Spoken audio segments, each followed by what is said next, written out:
Hello दोस्तों, नमः शिवाय।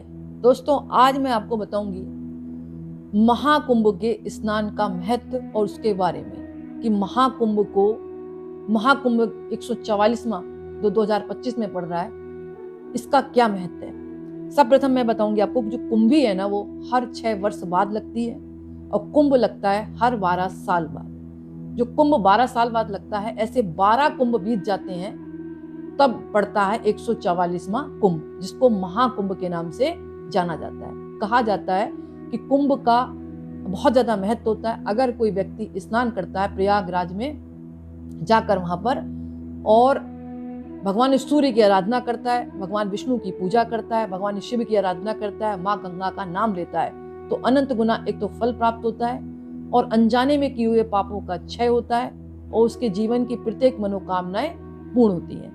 और पापों को मतलब नष्ट करने वाला ये स्नान बताया गया है। अगर आपके भविष्य में कोई गलती हो गई है, कहा जाता है शास्त्रों के मुताबिक, तो अगर कोई स्नान करता है संगम तट पर जाकर, तो उसको जो है पापों का क्षय होता है और उसके जीवन की प्रत्येक कामों में आने वाली अड़चनें दूर होती हैं और मनोकामनाएं पूर्ण होती हैं। और वैसे भी मांग के महीने में स्नान बहुत ज्यादा महत्व रखता है। इसके पीछे एक दोहा भी है, माघ मकरगत रवि जब होई, तीरथ पथे आव सब कोई, देव दनुज किन्नर नर श्रेणी, सादर मंजही सकल त्रिवेणी। अर्थात मांग में जब सूर्य मकर राशि पर जाते हैं, तब सब तीर्थराज प्रयाग आते हैं। देवता, दैत्य, किन्नर और मनुष्य के समूह सब आदर पूर्वक त्रिवेणी में स्नान करते हैं। और इस बार तो 144वां महाकुंभ है। ऐसे 12 कुंभ जब बीतते हैं 12-12 साल के, तब 144वां महाकुंभ आता है। सब प्रथम तो आपको महाकुंभ स्नान पर्व की बहुत बहुत शुभकामनाएं, बधाई।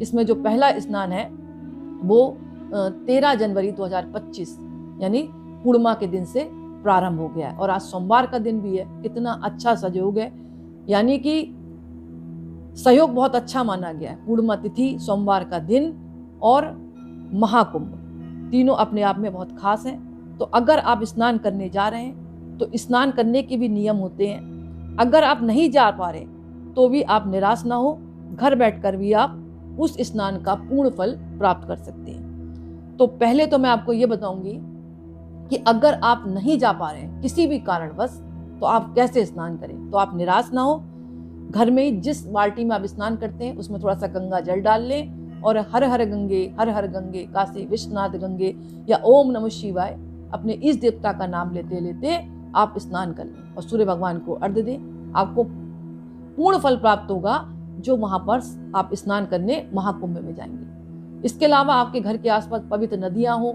या कोई सरोवर हो, वहां भी आप स्नान कर सकते हैं, लेकिन हर हर गंगे और भगवान शिव का नाम लेना जरूरी है। और 5 डुबकी लगाएं, इससे आपको पूर्ण फल प्राप्त होगा। पूरा दिन जो है जप तप साधना योग ध्यान में लगाएं तो आपको अनंत गुना फल प्राप्त होगा।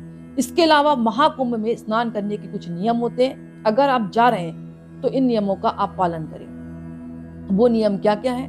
महाकुंभ में सबसे पहले स्नान का विशेष अधिकार नागा साधुओं का होता है। तो नागा साधुओं को स्नान करने की प्राथमिकता सदियों से चली आ रही है। इसके पीछे एक धार्मिक मान्यता यह है कि नागा साधु भगवान शिव के अनन्य भक्त माने जाते हैं। उनकी तप और जब भक्ति को देखकर यह सम्मान नागा साधुओं को प्रदान किया गया है। ऐसे में जो लोग ग्रस्त जीवन जी रहे हैं तो उन्हें पहली डुबकी नहीं लगानी चाहिए। वो ध्यान रखें, पहले नागा साधुओं के स्नान के बाद ही ग्रस्त लोगों को नहाना चाहिए। अगर आप शादीशुदा हैं और महाकुंभ जाने की प्लानिंग कर रहे हैं तो संगम में स्नान करते समय 5 डुबकी जरूर लगाएं।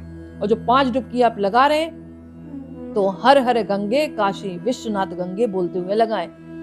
जो लोग ग्रस्त जीवन जीते हैं, अगर स्नान करते समय 5 डुबकी नहीं लगा पाते तो उनको स्नान का पूर्ण फल प्राप्त नहीं होता। इस बात का आप ध्यान रखें। और ऐसा भी माना जाता है कि जो लोग महाकुंभ में स्नान करते हैं उन्हें बड़े हनुमान जी या फिर नागा वासुकी के दर्शन करना आवश्यक होता है।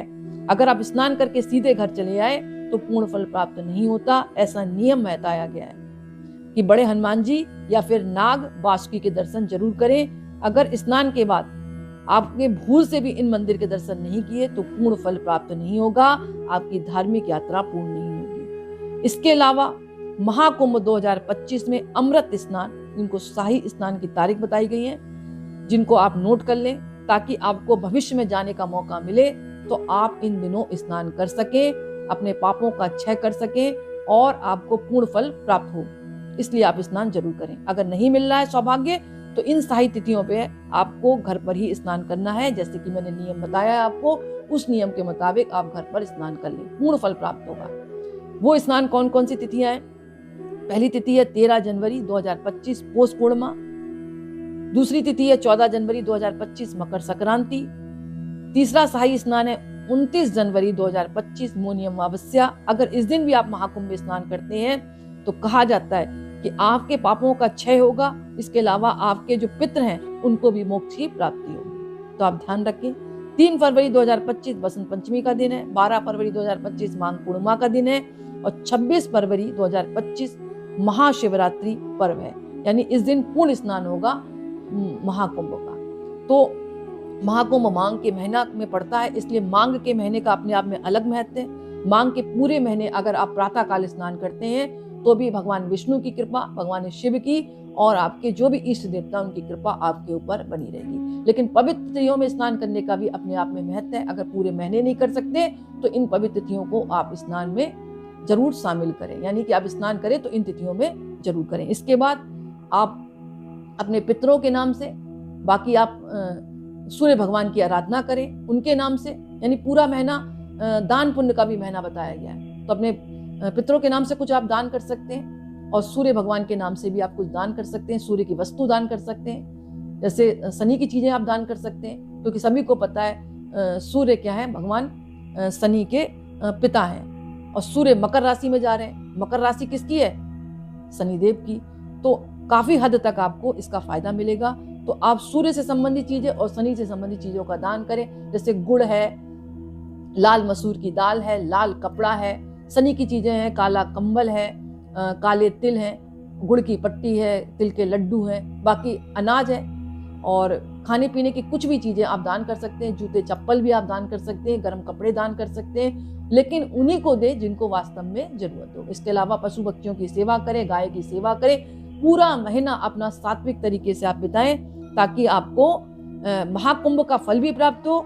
इसके साथ साथ आपको पवित्र तिथियों की जो त्योहार बताए मैंने, पौष पूर्णिमा, मकर संक्रांति, मौनी अमावस्या, बसंत पंचमी, माघ पूर्णिमा, महाशिवरात्रि पर्व, इनका पूर्ण फल प्राप्त हो।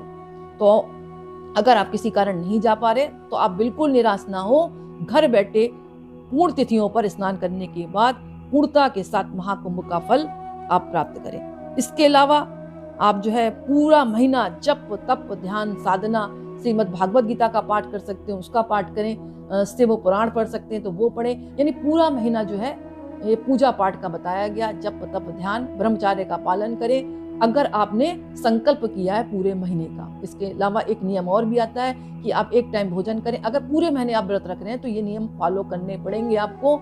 और मन में सात्विकता लाएं। लहसुन प्याज वाले आप भोजन बिल्कुल ग्रहण ना करें। और जितने भी पवित्र त्योहार हैं इनको अच्छी तरह आप मतलब सेलिब्रेट करें और दान पुण्य जरूर करें जो भी अपनी सामर्थ्य के अनुसार है। दान जो है छोटा बड़ा नहीं होता, अपनी सामर्थ्य के अनुसार जो भी आप दान कर सकते हैं वो दान करें। तो दोस्तों ये छोटा सा वीडियो था, अगर आपको पसंद आए तो आप लाइक करें, कमेंट्स में नमः शिवाय जरूर लिखें। बहुत बहुत धन्यवाद।